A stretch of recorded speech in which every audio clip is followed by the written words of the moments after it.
ভেতরের মধ্যে সবচেয়ে বেশি গরম এটাই। এখানে কি আছে? এটা 72 ডিগ্রি জলের ভাবটা তুমি বাবার এই গরমটা কি আছে? প্রাকৃতিক, পুরোটাই প্রাকৃতিক। মানে মন্দিরটাকে ঘিরে শুধুমাত্র গরম জল, বাকি সব ঠান্ডা।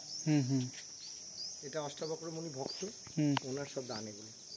মানে উনি এখানে 60,000 বছর তপস্যা করেছেন, তপস্যা করার পরে মহাদেবের দর্শন পেয়েছিলেন। ওই জন্য একটা গৌরীর উপরে দুটো শিবলিঙ্গ, পৃথিবীর আর কোথাও নেই, শুধু বক্রেশ্বরী আছে। একটা অষ্টাবক্র বানানো, ওটা হচ্ছে অষ্টাবক্র ঋষি, আর নিচে আছেন মহাদেব। মানে ভক্তকে বড় করে ভগবান ছোট হয়ে নিচে আছে। এখানে নিচে আছেন মহাদেব মন্দিরে। মন্দিরে।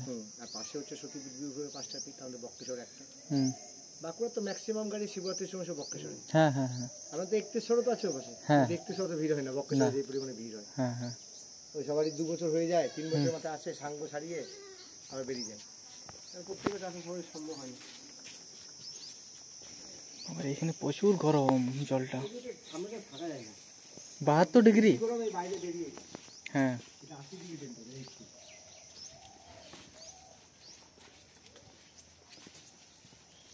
এটাও গরম জল না? হ্যাঁ, ওটাও 65 ডিগ্রি টেম্পারেচার। বাবার এই 65 এটা। হ্যাঁ, আর সব থেকে বেশি এটা।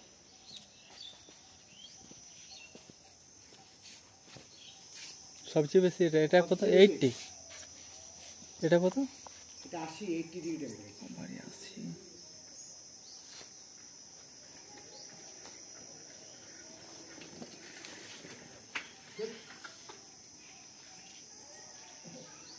এখানে কোন জীবাণু থাকার কোনো ক্ষমতা নেই। না, কিছুই থাকতে পারবে না এখানে। জল বের হ্যাঁ, জল বের পরিষ্কার, পুরো পরিষ্কার জল।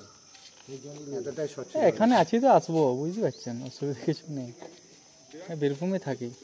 বীরভূমে থাকে। ঠিক আছে।